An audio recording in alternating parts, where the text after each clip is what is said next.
So, welcome everyone to the Inspire conference, and I'm Janvi. I'll be your moderator for this session. We have Vishwas Manral, who is the CEO at Nanosec, and he's the head of cloud native security and the chief technologist at McAfee and Enterprise and FireEye. He was previously the CEO of Nanosec, a container security startup that was acquired by McAfee in August 2019. He has also held positions as chief technologist at HPE and the founder of Lonos Networks. He is the co-chair of Cloud Security Alliance (CSA) Silicon Valley and leads the effort on serverless security for CSA Global. He is an advisor to companies such as Sprint, BootUp Ventures, and Hack, a government accelerator for cybersecurity in Bangalore. So you all have the option to ask questions while we have time. We'll be able to answer as many questions as we can in 60 minutes. For your questions, you can type in the live chat option, which is on the right side of your screen. Now I would be presenting my screen for you all.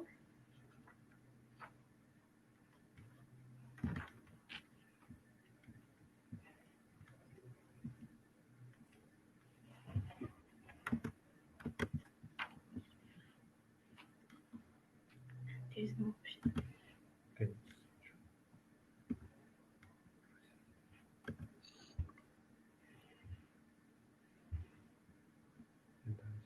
I'm still not seeing it, Janvi. Yep.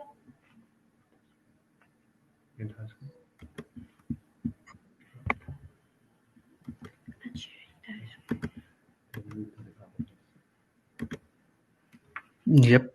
Yep. So now you can start. The platform is yours. Thank you so much, Janvi, and thank you everybody for joining in. It's a pleasure to be here for me. My name is Vishwas Manral. I am currently living in Silicon Valley.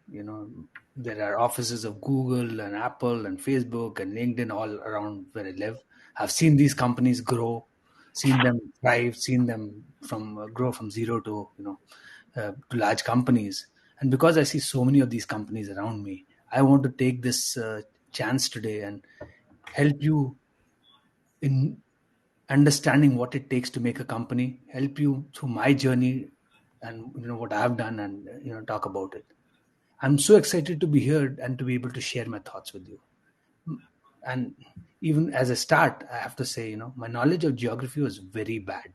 And if you had asked me a few months back to point to Manitoba on a map, I would have no clue, right? I was pretty bad at that.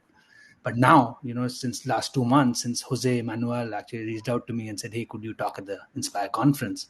I've actually started and learned about Manitoba, about Winnipeg being the cultural capital of Canada, and of course about Red River College, right? So I've learned a lot about you guys, and I have to say, kudos to all of you who are part of the Red River College Polytechnic, right, in Manitoba, because I realize it's the largest institute of applied learning and research there, and we have more than I think hundreds of courses, part-time degree courses, diplomas, certificates, and so on. So you should be proud of where you are, proud of what you've done, and I'm sure you have a great path ahead. So congratulations on that.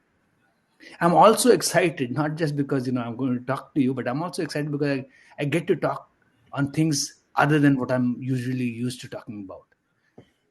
As a CEO, as a founder, having had a successful exit in the past, people generally ask me questions like, "Hey, how do I start my company? How do I raise money for my company?" Most of the questions are around how do I go to market, how do I achieve go to market fit, right? Which is mainly about how do I make sure that the product I'm making is not bad or bullshit, as you would call it, right, in simpler terms. So those are the questions that I'm generally asked, and I'm happy today because I get to do a talk to students, talk to them on something more generic, talk to them about my journey, and talk to them about inspiring them and feel like a TED Talk speaker, I guess, right? So I'm really happy to be here and to be able to talk to you. So thank you, Janvi, and thank you, Red River College, and Jose Manuel, for giving me the opportunity. Janvi, if you could move to the next slide. Yeah. So the talk today is going to be mainly about you know my journey, like I said, and as I, right from where I started, the lessons I learned, the mistakes I made, and I made very very dumb mistakes, really stupid mistakes, things that I could have got a Darwin Award for, right? And I failed so many times, and I have to, I'm going to try to summarize those lessons because I learned a lot of lessons, right? The more you fail, the more you fall, the more lessons you learn, and I'm hoping, you guys are all smart people, you can leverage some of those lessons for your own journeys, your own life, and your own sort of as you move forward. And that's my hope. Again, I don't know how relevant the things will be for you. My hope is I'll try to make it as relevant for you and as useful for you, right? So to start off, right, my journey, I was born way up in the Himalayas, in a town called Almora in India. That's where I was brought up. It's a remote town, right, very far away up in the Himalayas, very close to the border of what you'd call Nepal and China. And now you can see why, I had no clue of where Manitoba was or where Winnipeg is and so on till about 2 months back, right? The photos you see in the right here, right, are the photos that I actually took, when I was there in India in December. So these are photos just walking on the streets, on the roads in India. So that's where it is. So it's such a remote place, and it's a very beautiful place, but that also means, you know, the education there is not so good, right? In fact, if you have seen this thing called the hole in the wall, if you've seen a TED talk called Hole in the Wall, it's a very famous TED talk about education, right? The researchers actually went to my hometown, this place called Almora, to actually see how education affects remote places. So you can see that TED talk, and one of the mentions over there is of this hometown, right? So that's where I come from. So now you have a background of where I come from, and I've been able to, like I said, live in Silicon Valley, be able to start companies and actually be able to sell companies, right? And I'm lucky enough to be working with some of the greatest people around there on earth because of the fact that I'm in Silicon Valley. And I'm nothing special. I've just been a normal person doing normal things, and it's just been some lessons that I learned along the way, some things that I inculcated in myself, some things that I sort of was ready to take in, right, and learn from. And that's helped, and that's what I'm going to be sharing with you, right? And that's sort of the going to be the theme of my talk. I will briefly share the lessons of, I'm going to have only 3 lessons that I'm going to sort of talk about because, I have, like I said, I have thousands of lessons that I learned. And then I'll briefly tell you, the how to start a company, maybe, at a very, very high level. Again, we have like 25, 30 minutes, so I'm not going to get much time, but, in the 30 minutes, whatever time I get, that's what I'm going to talk. And then we'll summarize the talk and end it with, maybe a question and answer session where Janvi will be reading the questions, I guess, and I'll be answering that. Is that correct, Janvi? Yep. Great, perfect. So let's move to the next slide. I think that's my yeah. So that's not me. If you see the photo, that's not me, but that's probably how I looked, when I was very small. So I'll give you my journey, right? Like I like it showed you where I was born, where I was living, and when I reached 8 years, my parents realized very soon that being a remote place, we did not have very good schools and colleges there. My dad said, hey, you know what, we have to put you in the best school out there. And I worked really hard. At 8, I actually passed an entrance exam where only 3 people out of maybe 200 people actually got into a school, right? And I was one of those 3 people that actually got through, into that school. I was really motivated, really happy that I had achieved something, really proud of what I had done, and really, energized, motivated, passionate, whatever else, all the positive things that you could talk about. That's where I was. The school that I went to was a sort of huge school. It is a British school, 100-year-old school with some of the best colleges, some of the best teachers out there in the region. We had some of the best facilities. I know I learned working my computer way back in 1990s when I was, or 80s in fact, when there were very few computers out there in India itself, right? So it was all because of that. However, right, as summer came in, I was still in grade 3, 8-year-old, right? Summer came in, we used to have swimming classes, right? And what ended up happening was, that was my first experience of going into water, and in the class I had to sort of walk through water, and you just hold the strings right around, and walk through the water and so on. And that's what I was supposed to do. But it being the first time for me, I was very terrified, very scared, very not very confident, right? Despite the fact that I had done a lot in my past, I was not very confident in this. And the teachers saw this thing in me, and they said, "You know what, Vishwas, you better leave those ropes that you are holding on to, and start trying to swim." I tried my best, and I was not able to do that, right? This is what I recollect. Again, this is a long way back. As you can see, my gray hair, I'm a long way from the 8-year old that I was, right?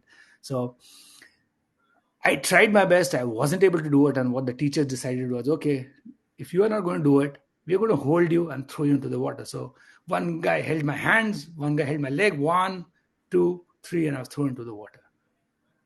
It was all good. They pulled me out with a stick, and I was able to get out. But what that also led in me was a fear. I had a fear in me. All the confidence was gone, and there was a new fear in me. I was scared of water.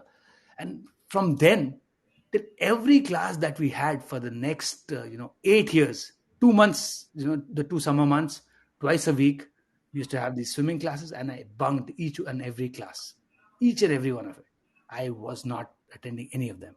And the reason for me was very simple, right? I had a fear. I was very scared of getting into water. I was very scared of tackling my own fears. And that's the first lesson that I want to tell you, right? As students, as people who are going to be working, you have to know yourself. You have to know your fears. You have to know your biases. You have to know what are your challenges. You have to know what's holding you back. And unless you know what is holding you back, you cannot move forward. In my journey, it took me 8 years, and after 8 years, I was able to challenge myself, say, you know what, I'm not going to be as scared. I'm not going to be hiding in my locker room. What I used to do, and I'll give you an example, right?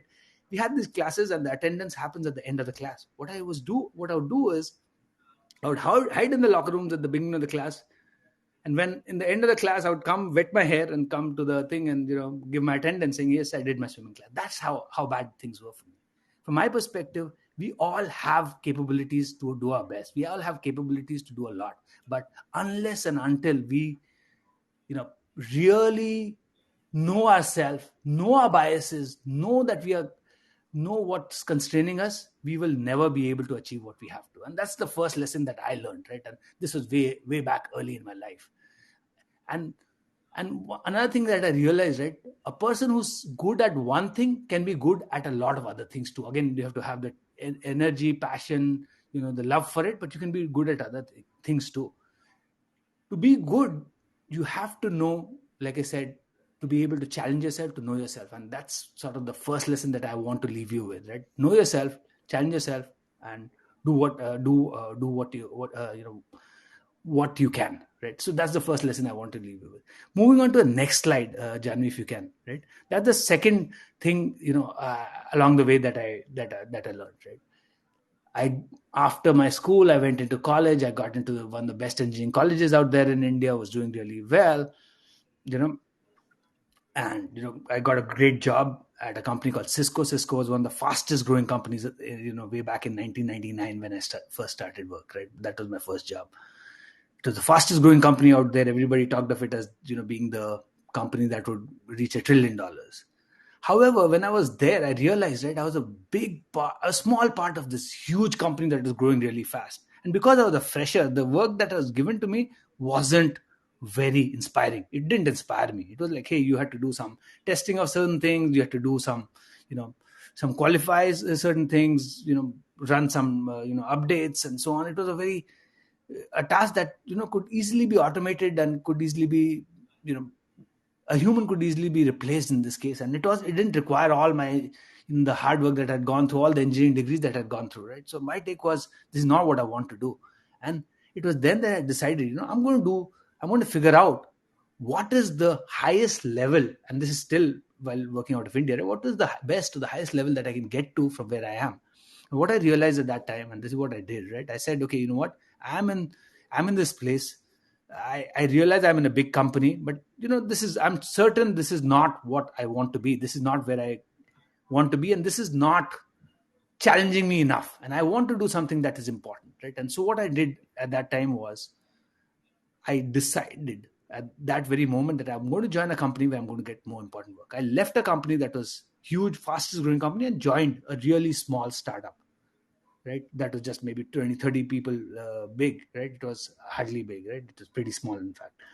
It was based out of Boston. It had offices back in India where I worked, and I I joined that company, and that was one of the biggest things for me in my career. I was able to join this company, be able to do things, a lot of things that I won't be able to as part of this, small organization. As an example, we would have venture capitalists who would come into this company, who would be talking to the CEOs of the large companies one day, and the next day they would, because they had invested money in the small company, they would come and visit us, these small, 1 year old to 1 or 2 year experienced people, very young people, right? And the kind of exposure that I got into how a company is built, how things are done, was enormous. So the key thing that I want to bring out in this whole story of mine is, what, as humans, we are sort of constrained by our own self beliefs, our own sort of, what we can do. So we are constrained by that, right?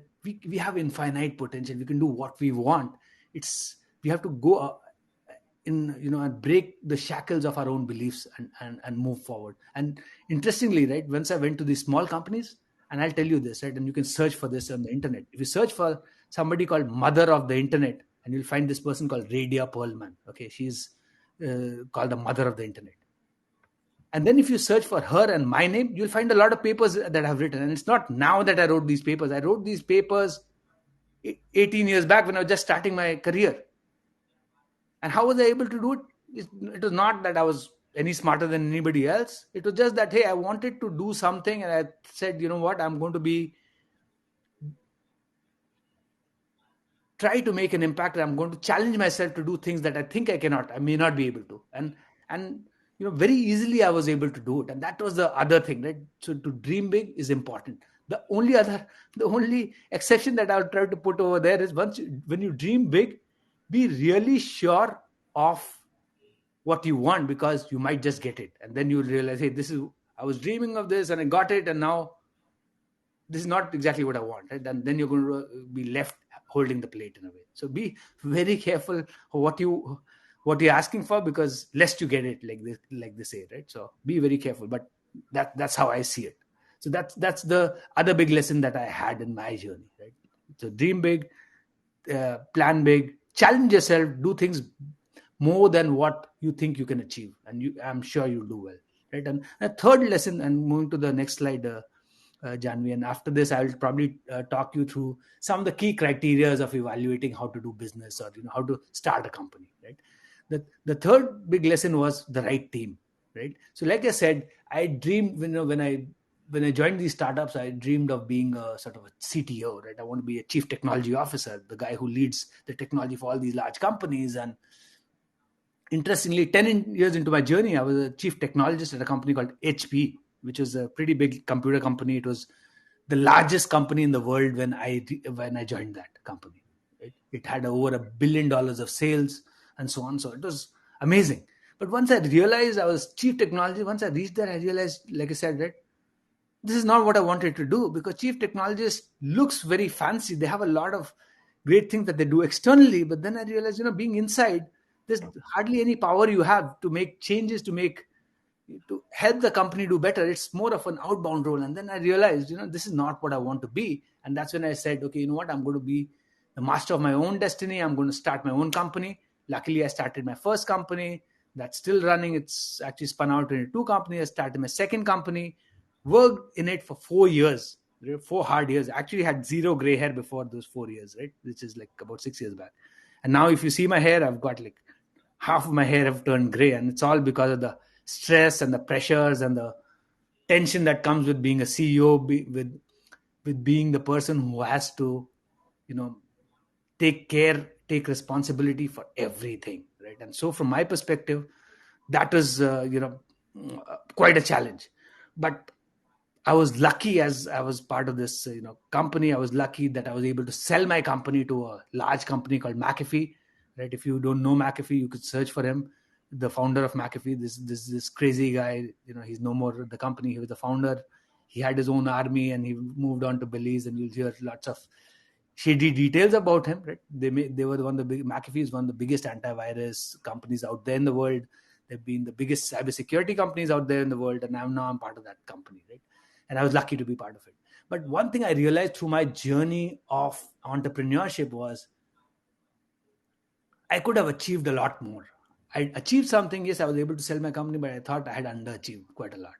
I could have done a lot more if I had the right team in place. And that's the third lesson that I want to leave you with, right?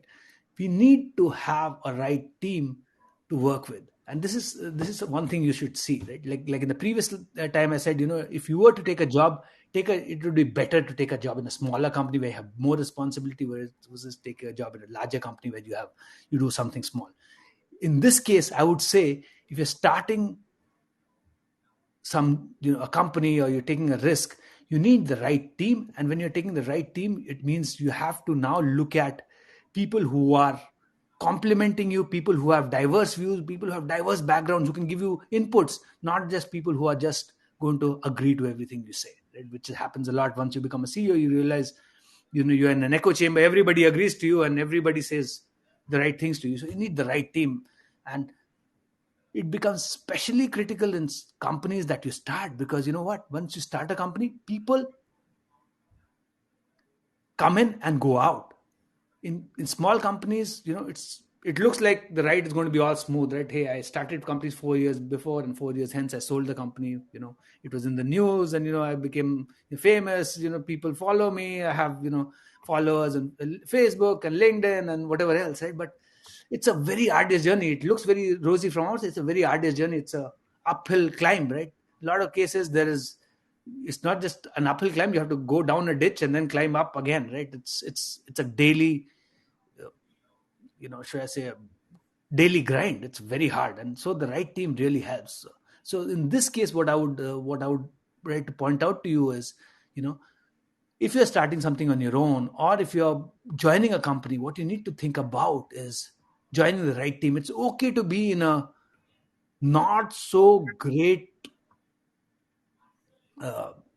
position, or not so great sort of role, as long as you have the right team. Because if you're part of the right team, you'll learn a lot, you'll grow a lot, you'll do really well, right? And those have been my three key learnings, if I was to summarize it, right?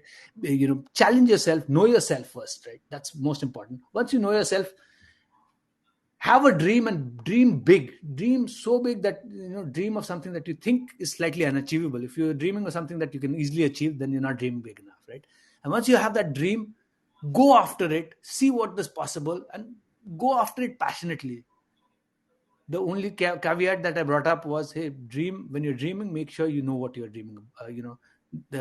Make sure you will be happy when you achieve the dream. It shouldn't happen that once you get to your dream, you realize this is not what you want to do, right? And then once you have your dreams, you need a right team to help you achieve your goals, achieve your targets, right? You have to work with the team. You have to be a very good team player. You have to support the team, and the team will in turn support you, right? Pay it forward, as they say, right? You help the team helps you, and you will be helped in reaching your goals. And that's sort of the right team, right? And so those are three key lessons that I wanted to sort of bring out. Any questions before I move to the next slide, Janvi? Or Do we have any questions? Just give me a moment. sure. We have few of the questions, so would you like to answer them right now or at the end of the session? I can answer some of them right now, and then we can go further and we can have another. So, there's a question a student would like to ask: what is nanosec, and do you do as what you do as a CEO? Correct. Okay. So very good question. And I think, yeah, that's something that I should have done myself, when I said I was the CEO of Nanosec, right? Nanosec was a startup. It got bought by McAfee. It's an entity. It's a sort of a subsidiary of McAfee, which is a huge corporation out there, right? That's where I am. As a CEO, when you start off a company, you have to do everything, right? It's like You are the boss, but you're also the janitor. You are the one who takes the tables and chairs and puts them back right after the people leave the office. You're the one who comes in first, leaves last, right? That's the CEO's role. You have to enable your team to do the best, and that's what CEOs are meant to do, right? As the company scales, you have to scale with the company. And this is where the bias part comes in, right? A startup CEO, a CEO of a company that has just started, has to do very different things from a CEO of a company that has now been funded. You start a company, you get some, you build some product, you sell the product, you get some funding from venture capitalists, and now you have to step up, because now it's not about, you have now are not the person who's going to be, like I said, the janitor and everything stops with you. You now have to build a team under you. You have to make sure that you have the right people under you who can take total responsibility and relieve you of the burden. So in a way, a good manager is one who can, who has people who can easily fill his or her shoes, right? And that's how I see it. So have people in your teams that are able to take things up. And the second stage of journey is mainly about, getting the product, getting to what you call the go to market fit, basically making sure that the product is something that can sell easily, right? That's the next step in the journey of selling your product. And once you've got this go to market fit, then it's about sales motion, right? Who do you align with, which companies do you partner with, how do you make sure that these products that you're making will sell easily, how do you make sure you get repeatable sales, what other products that you buy, or what other features that you add into your product that you can sell to the same customers and grow the total addressable market, right? So if I sell, as an example, just candy, right, that would be, market X. If I can sell candy, and I know the same shops that sell candy can also now sell chocolates, and I also made chocolate, it'll be an easy sell for me. And so what I start doing is just in candy, now I start also making chocolate bars, right? And so the market size grows for me, and that's what the thing is. And then once you've reached that stage of your go to market fit, you getting your sales motions right, things are selling well, what do you do next? Now it's like, hey, what do I want to do? Do I want to go an IPO route, which is like, okay, I'm going to take my company public and make it big on Nasdaq and be the popular guy there? Or the second route, which is the most common route here in Silicon Valley, is I can now sell my company to somebody, right? And once you're doing well, every large company wants a stake in you, wants to buy you, wants to control you, because these big companies, if you see, right, they're like huge ships. They cannot maneuver themselves. Huge ships cannot turn very fast. The world is changing really fast. So what happens? These huge ships are going to take a long time to maneuver, and that's where all these small companies come in. They start their own. They realize that there's an opportunity or gap in the market. They realize they have something to do in the market, and they're able to come out, create a product, get to go to market fit. And then all these companies, by the time this thing has become big, these companies have actually turned around, right? It changed a new direction, and they realize they have a big sales force, but they don't have the right product. So what do? They say, hey, you know what, company X, or hey, Nanosec, we really want to buy you. I think you've got a great product. We can all benefit from it, because we've got this huge sales team that can sell in hundreds of countries and thousands of people, and you've got the product that you made that is going to be really useful. And that's how things go, right? And so that's the role of the CEO. The role of the CEO changes at each step. Like I said, it starts from being a janitor to taking care of your tables, keeping your employees excited, to building the teams, to getting the sales right, to getting your getting the exit, right? Exit could be an IPO, or it could be IPO is an initial public offering, right? Basically, your shares of your companies become public, and become big news. You're probably part of the Forbes and Fortune, magazines and so on. Or you sell your company and you make it big for a few days, during the news, and then things just disappear. Any other questions? I know I gave a very long answer to a very short question, but as you realize, I'm very passionate about things. So, next question is, what were your greatest challenges in becoming a CEO? That's a very good question. I mean, I had a lot of challenges becoming a CEO. I'm not a good speaker, I can tell you that. Right? And people tell me that all the time. I'm a pretty bad speaker. I'm good with people. People can connect with me. People, my team stick with me, through thick and thin. Right? I'm a good technologist, but I'm not a great CEO. Like I said, the CEOs require different skill sets, and at each level they require different skill sets. Well, in the beginning of time, like I have the team. The team knows me. I have great friends. People who are willing to trust me. That's great, and that's something that I've always had a good skill with. Right.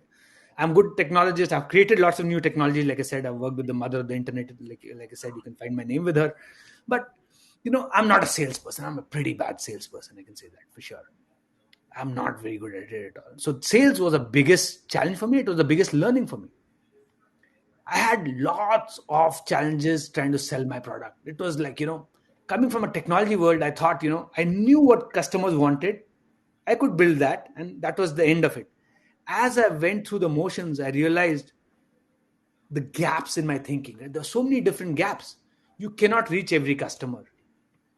And if me, I myself cannot reach every customer, I have to have other people who can sell this product on my behalf. How do I train them? How do they understand how to sell the product? What do they demo about the product that somebody who just sees the product the first time can get value out of it? Right? How do you make the product easy to use so that somebody can easily start using, getting value out of it? Versus, yes, it's a very great product, that helps, solve world hunger, but to get that going, you need to it takes you years to get the product going. It's going to be a challenge, right? And so those are the kind of challenges that I had lots of challenges. I would say, I failed and faltered at every step of the way, but I'm lucky because I've learned from it and I've actually moved on. And in fact, if I see myself right now, right, I feel sometimes that being part of this big company, I'm able to tell the CEO or the top management so many things that I would not have had I not been through the CEO journey. So the CEO journey has certainly helped me, and it's been challenging, but yeah, it's been very rewarding too. So, you want to continue or you want to go with same questions right now? Okay, we can continue. I think with the slides, and then we go back to the question. I just have one slide, right? Maybe I can shorten that. I don't know how much time we have. I'm trying to figure out. Oh, 28 minutes. We have enough time. So Yeah, so yeah. So we can go to the slides and then come back to the questions if that's okay. sure. And so, right, how do you start a company, right? People, this is what I wanted to talk about, right? Because I'm assuming that's a very common question that I get, right, from people, and that's a very common question I get from engineers who are starting. And the way people start a company is they have an idea, right? Hey, this is Facebook, but Facebook doesn't do something for companies. Let me start the Facebook for companies, right? Or finally on Facebook everybody's only doing things with photos. What if I create filters for photos, right? And that's where Instagram comes in. But it's never about the idea. I have met hundreds of people, and I'm telling, not lying, who tell me, hey, they had the same idea of Twitter, as an example, before Twitter came up with it. And none of them are lying. All of them are right. Ideas are cheap in my view, right? They are very I have hundreds of ideas a day. So ideas are cheap. Just coming up with an idea is not a big deal. It's like, do you believe passionately that this idea can become something, right? That's so important, that you actually jump out of whatever you're doing and actually follow that idea passionately and build a company around it. So ideas are cheap. My take is you have to have the passion and the energy around the idea to be able to actually jump out of bed, jump out of your large company, your large pay package that you have in your large company, and be able to sort of pick up that idea and start something. So that's the first part of it, right? And to get that kind of confidence, you have to know your customers. You can only get the confidence in your idea when you know that people are buying your product, right? Like they say, you don't need an idea to start a company, you need some loyal customers, right? And so customers are very important. And the way people look at customers, and this is something that I see people who've run companies for years together, or been product managers at companies, have been marketing people at companies. The biggest challenge I find is they're looking at everything from their own lens, from the company lens. Hey, a person has to sell a product. So what does the person do? He takes the product and says, hey, this is what you want and this is what you should buy, because this is really important. These are the features. But what I realize is nobody actually stops and asks the people, hey, what is it you want?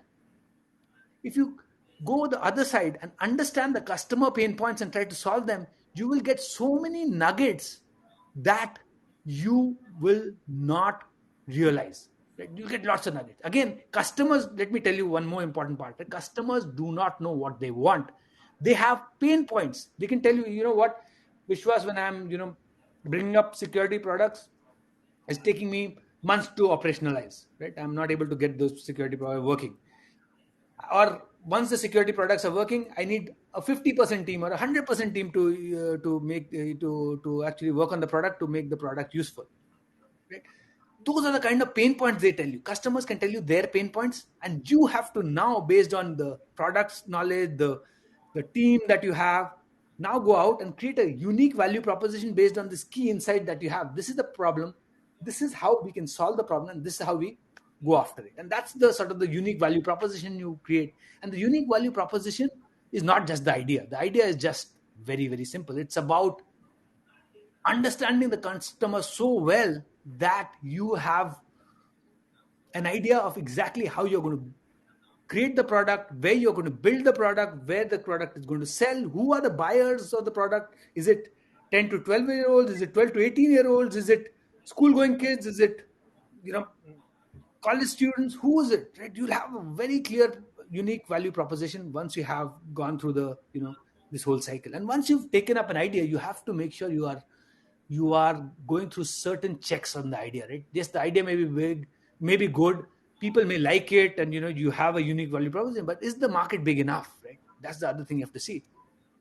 Do you have a big enough market for this idea? If the market is very small, nobody is really going to come and you fund you, or you're not going to be very successful if the idea is very small, right? I know people who sort of, I have an idea, I'll create a shop outside my house, right? Okay, what's going to be your value proposition? You have a shop outside your house. How is it going to be unique? How are you going to make it big? Because you have to be able to have a market size that is big enough to be able to satisfy your goals, your thoughts, your passions, right? And so on. So that's how I see it.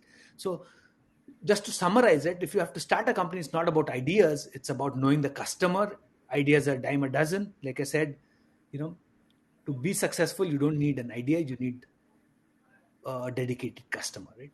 You need a unique value proposition that you can bring to the market that helps solve a customer's pain point or unique need. It's not about generic things that you do, right? You don't If you just do like everybody else, you're not probably going to be successful. You have to figure out what is unique about me. The uniqueness could very well be, like I said, right? If it's a shop, maybe the uniqueness is, hey, there's no shop like this in this location, right? If it's a departmental store or whatever else, right? There's no other store that has all the features that I have, all the products that I'm selling. It could be something unique, but there has to be some uniqueness about that. It could be, hey, people are fed up of the service they are getting at particular stores, and they need this, right? So you have to have that unique proposition, and then the market size has to be huge before you sort of go and jump into an idea. And once you have once you have the idea, you jump into a company, you get a prototype, you get your prototypes going, right? Get whatever you're trying to build, whether it's a Facebook, LinkedIn, whatever else you're trying to build, get a prototype going, test it into the market, right? You could test it on with the ads on Google, right, or Facebook, right? And then move forward from there. Again, you do not necessarily need to build a product before you test it. You have to know your customer, test the idea before you build the product. And that's another big challenge that I see people have, right, as they build companies. So that's in summary of what I had. Maybe you can go to the last slide, and that's just the conclusion, right? And the conclusion that I had was basically this, right? Like, you have to know yourself and your biases. You have to dream big and go with a team that you believe in, who believes in you, because it's going to be a very rocky journey as you start a company. And to start a company, like I said, it's going to be a challenge. It's going to be hard.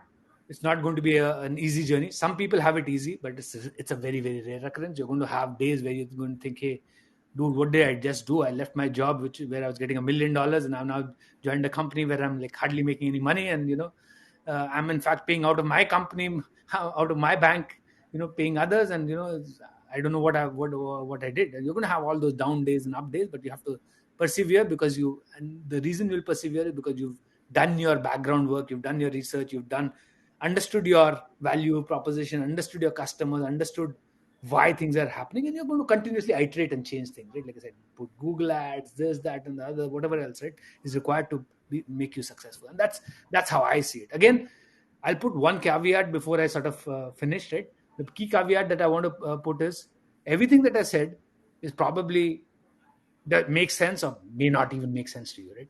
Everything that I heard, right? In fact, I'll tell you, when I was selling my company, I asked people, should I sell or should I just go on?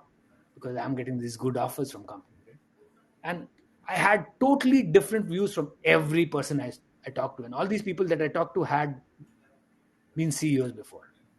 So everything that I talked about today may be relevant for you, may not be relevant for you. Take it with a pinch of salt.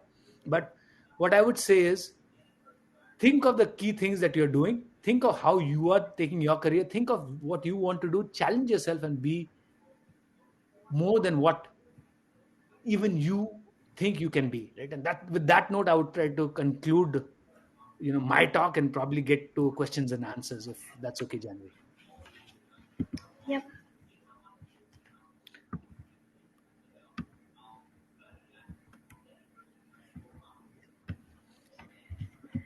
So thank you so much for a great presentation. And now we move to the rest of the questions.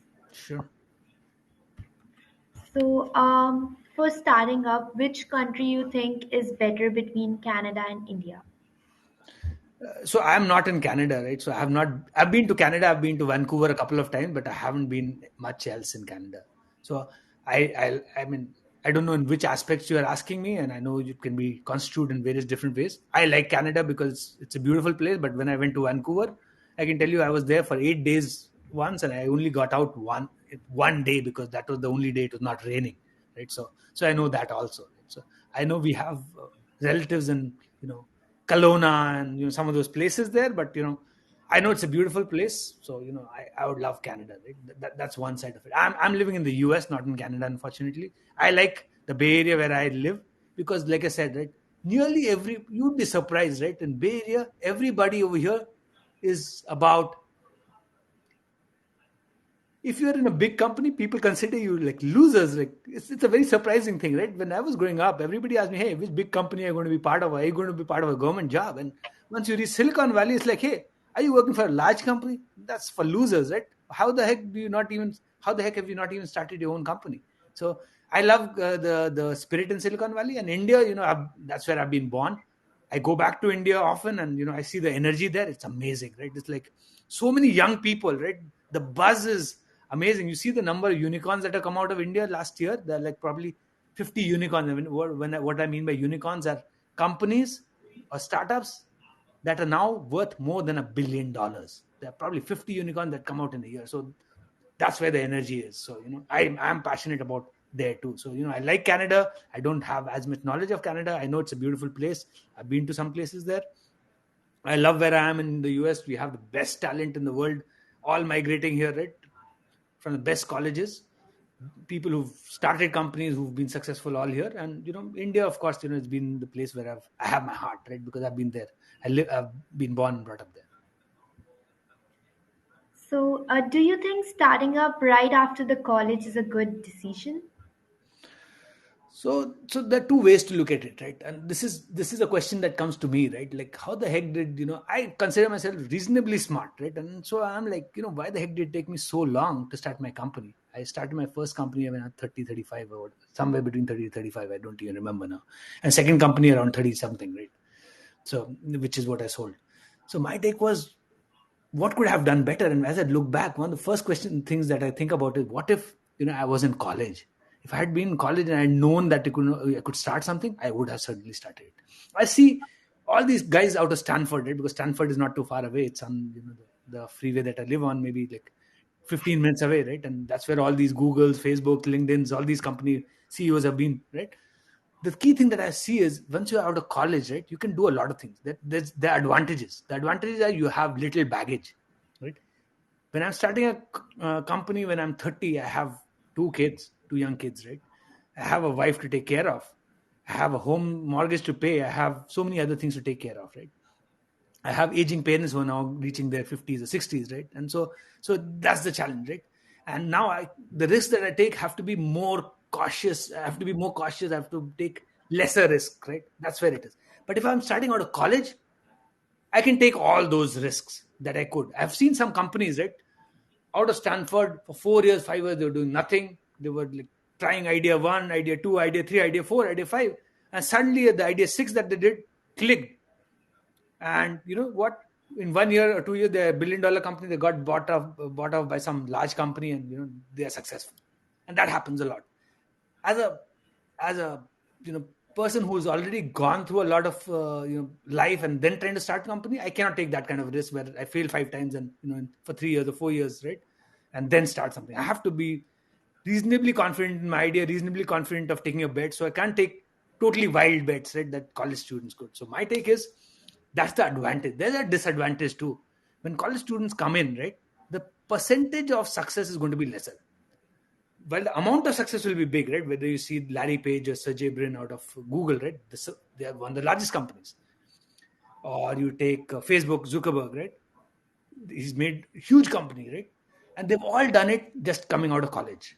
And the reason they've been able to do it is they've been able to take wild risks and become very, very successful. However, I will say this: college students are not as successful as people who have already worked for some time. So the success may not be as big, but the percentage of success that you see with people who have actually got experience is going to be a lot more. So the percentage of success grows as you have experience, but the size of the success may not be as big, right? And so those are the trade-offs you have to see. You have to look at, right? Yes, you can make wild bets right now in your career and do really well and big, make it big, or you take get a few years of experience, start something after, but then you're going to have more burden on your shoulders to handle, and so it's going to be harder. So you have to take that bet. My take is, if I was in this state, because luckily when I was in my 20s, right, early 20s, I did not have much of a burden. I could have actually taken risk, and I think if I had that choice, if I knew this was possible, I would have done it. But that was something I did not do. So I would, that's my journey. Not everybody has the same journey, right? People sometimes just coming out of college, right, they have to support the family, the parents, the whatever else, right? So they cannot do that. So that's how I would see it. What would be some of the best books and resources you think would you think be good for us starting up? So I mean, there are lots of books and resources you can find, right? Like, you need lots of, when you're going through a startup journey, you have to do everything, right? Like, and at each step you need different kind of, like I said, skills, and for each skill you have different kind of books, right? So it's varied. But what inspired me, right, I'll tell you this: when I was starting my journey, the thing that inspired me was a book called The New Thing, right? It was by a guy called Jim Clark. He was a guy, he was what you call a venture capitalist, somebody who puts in money on all these companies, and invests in, like, Facebook or my company or any other company, and they take a stake in the company, and if the company becomes big, they become really rich, right? And so this is the book that I talked about. The New Thing is by Jim Clark, and he's written this book. It talks of all the research that was happening at that time. It talks of Mark Andreessen, the founder of Netscape, and Mark Andreessen is now a very famous guy. He's now the venture capitalist at Andreessen Horowitz, which is one of the biggest venture capital firms out there, right?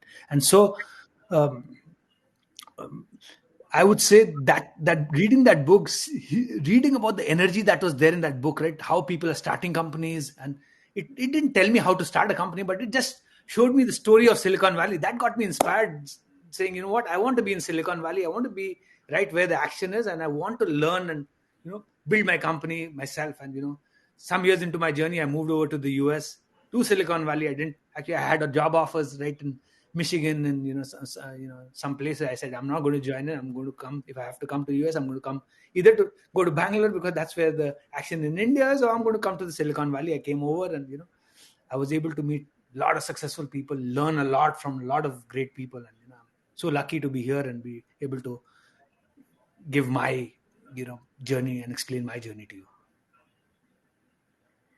What do you do? What do you enjoy in your free time if you have any free time? That's a good question. I don't necessarily get too much free time.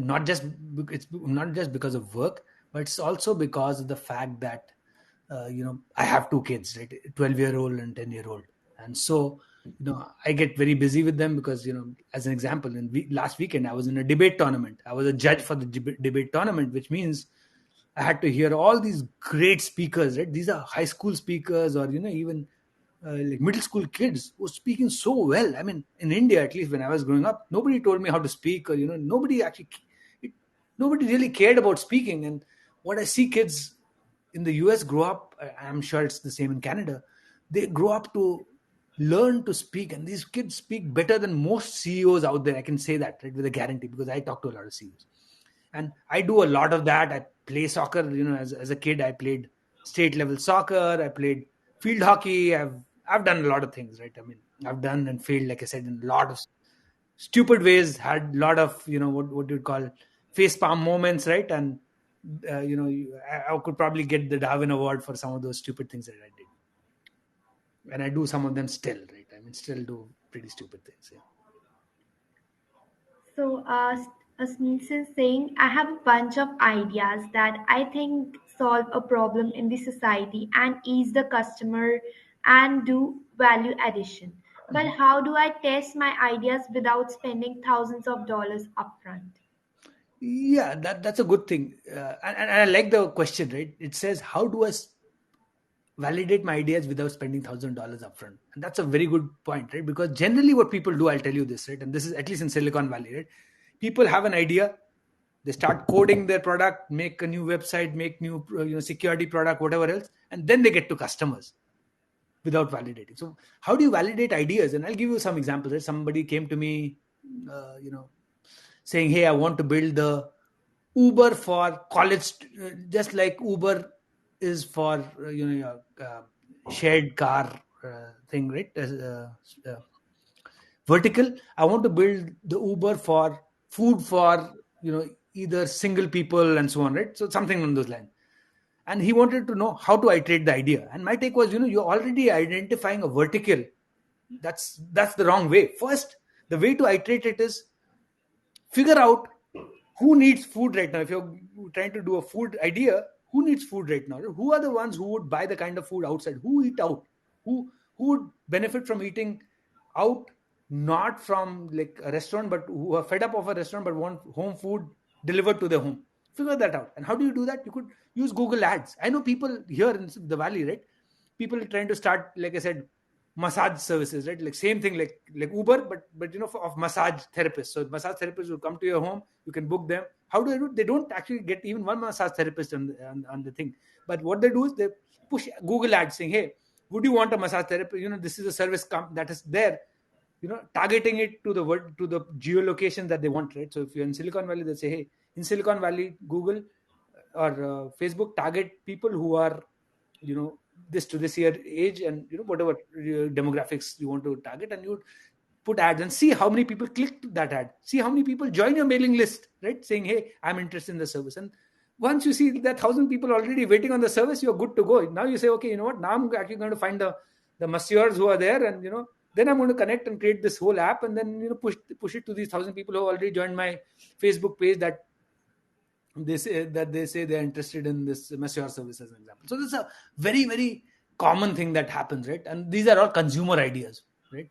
There are also enterprise ideas. Enterprise ideas are things that where you sell to enterprises. Enterprises are businesses, right? You could sell to consumers, like end people like me and Janvi or others, or you could sell to consumers, uh, or you could sell to businesses, right? So that very totally different ways of how you validate uh, products that you sell to business versus consumers, and we can have a long talk on that. But yeah, for now, I think that's on the consumer side, what I said is probably true. You could use Google Ads, Facebook ads, target target particular kinds of words, right? What words are people excited by? Is it you know when you're saying masseur, what are they looking for in a masseur? Are they looking for convenience of somebody coming home? Is it the price? Is it the thing? So you could test all that, right? At $8, you put an ad saying, "Hey, masseur at your home at $8." If 10 people click, oh, okay, this is the price. And you put 10, and when you put $20, only 5 people click. Okay, you know what, this is the right price. People are price sensitive. You can test, and other theories also on those, say, in the same way. So yeah, I mean, very long answers to short question, but sorry about that. Yeah, go ahead. Any other Yeah. question, Janvi? Or So we'll take one more question. We have 2 minutes until we conclude. So, yeah. what kind of technical skills or soft skills Nanosec is looking for? So I will say technical skills. We are hiring like crazy right now, right? We have a lot of people that we're looking for. We are generally looking right now for people in the technology space, more coders, more, there are openings on the business side, right? So marketing, product solution marketing, product managers, brand managers, right? We are looking for all sorts of people.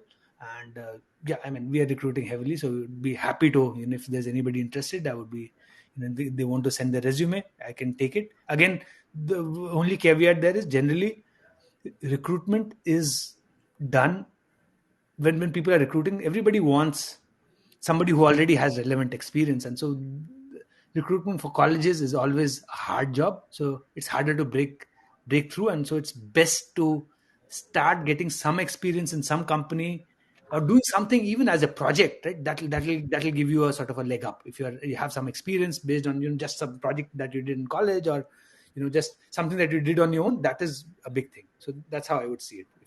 If you're looking for a job, that's yeah, that's the way to do it, to look at it. Okay, so thank you so much, Vishwas, for today and inspiring everyone of us here. I know, like me, I have learned a lot of things from you today, and everyone must have got something from you to learn and take forward in their lives.